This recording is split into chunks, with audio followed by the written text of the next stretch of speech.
Στα αρχαία χρόνια ένας σοφός εγύρευε τη γνώση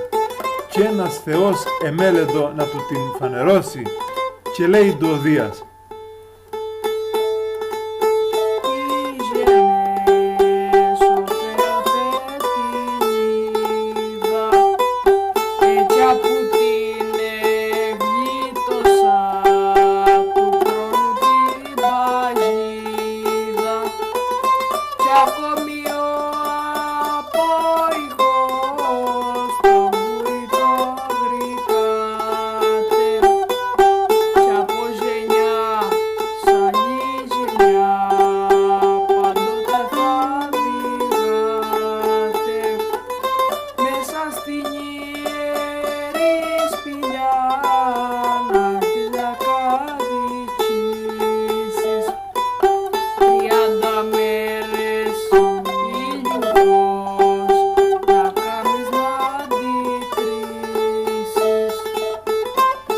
Και ο Πυθαγόρας που γρικά τα λόγια του Θεού του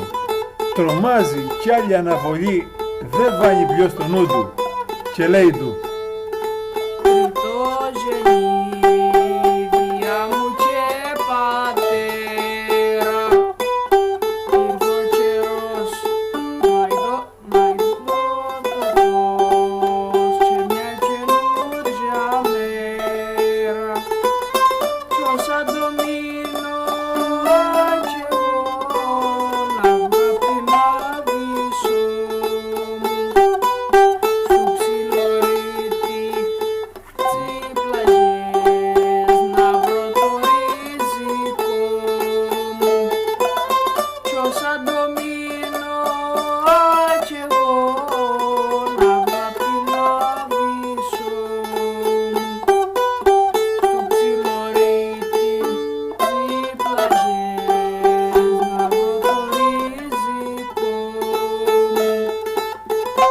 Κι όταν Τσινίδας επάτησε τον ξακουσμένο τόπο,